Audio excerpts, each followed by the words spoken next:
பாக்கியா restaurant போயிடுச்சுன்னு கவலைப்படுறதா, புள்ள சந்தோஷமாக அங்கே இருக்கிறாரா இல்லையான்னு நினைக்கிறதா என்னன்னே தெரியாமல் சுற்றிட்டு அலைகிறப்ப ஈஸ்வரி கம்முனே இருக்காமல் சும்மா ரெஸ்டாரண்ட்டுன்னுட்டே யோசிச்சுட்டே இருக்காத. உன் பிள்ளைய தான் சந்தோஷமாக இருக்கிறல்ல, அவன் பிள்ளைய பற்றி நினைக்க வேண்டியதானே. இப்போ வெளிநாட்டுக்கு போகிறாள்ல, அது சொல்கிறதுக்கு தான் ஃபோன் பண்ணலாமா, நீ ஃபோனே எடுக்கலை, நீ என்ன தான் பண்ணிகிட்ருக்குற, என்னமோ பறி கொடுத்த விளாட்டவே அலையிற அப்படின்னு சொல்லிட்டு சும்மா திட்டிக்கிட்டே கிடக்குறா.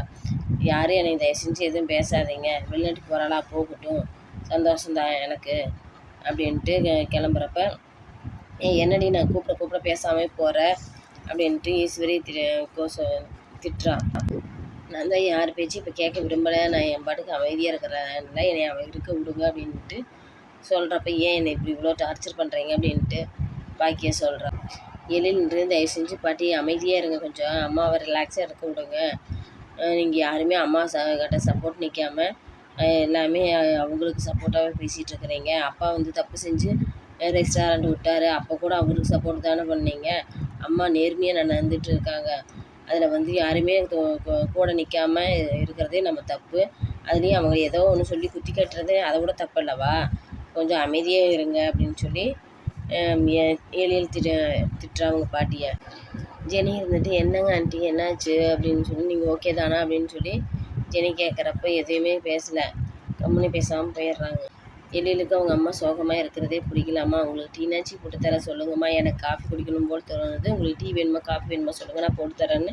எதுவும் வேணாடா விட்ரு அப்படின்னு. இல்லை நான் போட்டு வரேன், காஃபினாச்சி போட்டு வரேன் குடிங்க, அப்போனாச்சும் மைண்ட் ரிலாக்ஸ் ஆகும் அப்படின்ட்டு போட்டுட்ருக்கிறப்ப வந்து ஈஸ்வரி திட்டுறா. என்னடா நீ போய் காப்பி போட்டுருக்குற, உங்கள் அம்மா கறி குத்துக்கள் மாதிரி உட்காந்துருக்காள், அவள் டீ போடாமல் இதுக்குடா நீ போட்டுட்ருக்குற அப்படின்னு சொல்லி ஈஸ்வரி பேச, அதுக்கு பாட்டி நான் தான் அவங்களுக்கு போட்டு தரேன், நீங்கள் தேவையில்லாமல் பேசாதீங்க அப்படின்னு சொல்லி சொல்லிகிட்ருக்க. மருமகனும் பிள்ளையும் வெளிநாடு கிளம்புறாங்க, போய் சந்தோஷம் பெரியுமா அனுப்பிவிடாமல் இங்கே உட்காந்துருக்குறேன் அப்படின்ட்டு. நான் போவேன், ஆனால் உங்கள் பையனோட ஒன்றும் போக மாட்டேன், நான் எப்போ போகணும்னு எனக்கு தெரியும், நீங்கள் உங்கள் வேலையை என்னமோ பாருங்கள் அப்படின்னு சொல்லி எடுத்து பேசணுன்னே ஈஸ்வரிக்கு கோபம் வந்துடுறது.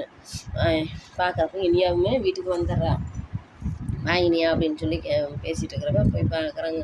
2 பேருமே நாங்கள் வெளிநாட்டு கிளம்பாதனால உங்களை பார்த்துட்டு போகலான்னு, 1 மாதத்துக்கு பார்க்க முடியாது அப்படின்ட்டு வந்து பார்த்துட்டு போகலான்னு சொல்லி இனியா வந்து பார்த்துட்டு போகிறா. எல்லாமே சந்தோஷம் பண்ணியமாக சமைச்சு அனுப்பிச்சி விட்றாங்க. இனியா இங்கேருந்து அந்த ரெஸ்டாரண்ட் பிரச்சனை ஏதாச்சும் பண்ணி அவங்க அம்மாவுக்கு கொடுத்துருவான்ட்டு அவன் வெளிநாட்டுக்கு அனுப்பிட்டு உடனே வந்து ரெஸ்டாரண்ட்டை காலி பண்ணுங்கள், இனிமேல் நீங்கள் இருக்கக்கூடாது, எங்களதோட ரெஸ்டாரண்ட் அப்படின்னு சொல்லிட்டு சுதாகர் வந்து வம்பெழுத்துட்ருக்குறான். நீ என்ன நீங்கள் பேசுகிறது ஒன்று செய்கிறது ஒன்று செய்கிறீங்க அப்படின்னா, இல்லை நீ இது பேசுகிறதா இருந்தாலும் உங்கள் பிள்ளாட்ட போய் பேசிக்க, யூராக்கில் இருக்கிற அந்த பிள்ளாட்ட பேசிக்க, என்கிட்ட எதுவும் பேச வேண்டாம், உங்கள் பிள்ளை எல்லாமே எங்கள் பேரில் எழுதி கொடுத்துட்டா, இனிமேல் அது எங்களோட ரெஸ்டாரண்ட்டு தான், நீ 5 பைசா இல்லாமல் இப்போ நான் ரெஸ்டாரண்ட் ஒன்று வாங்கிட்டேன் பார்த்தியா, நான் அப்போவே கேட்டப்போ நீ பணம் வாங்கியிருக்கலாம், இப்போ நீ எப்படி நீ உங்கள்கிட்ட பணம் வாங்குவேன், இன்னொரு ரெஸ்டாரண்ட்டை எனக்கு சும்மாவே தூக்கி கொடுத்துட்டியல்ல அப்படின்ட்டு சுதாகர் பாக்கியா கிட்ட சொல்லிகிட்டு இருக்கிறான். இப்போ நினச்சாலும் நான் உங்கள்கிட்ட பணம் வாங்கலாம் அப்படின்னு பாக்கியா கேட்க, எப்படி கேட்பேன், நீ உன் பொண்ணுக்கு சீதனமாக கொடுத்துருக்க, அந்த சீதனத்தில் போய் நீ பணம் கேட்டீங்கன்னா அவனு அது மாதிரி கேடு கட்டு ஜென்மம் யாருமே இருக்க மாட்டாங்க, பிள்ளைக்கு சீதனமாக கொடுத்த இடத்துல பணம் கேட்குறான்னு நினைப்பாங்க. நீ அதுவும் அப்படி கேட்குறதா இருந்தால் உன் பிள்ளைகிட்ட தான் கேட்கணும், உன் பிள்ளைகிட்ட வந்து கொடுக்குறதுக்கு பணம் இருக்குதான்னு நீ பார்த்துக்க அப்படின்னு சொல்லிட்டு பேசுகிறா. பாக்கியா வந்துட்டு என்னடா பண்ணுறதுன்னு தெரியாமல் முடிச்சுட்ருக்குறப்ப ஹெல்ப்புக்கு யாரை கூப்பிட்றது என்ன பண்ணுறதுன்னு யோசிச்சுட்டு இருக்கான்.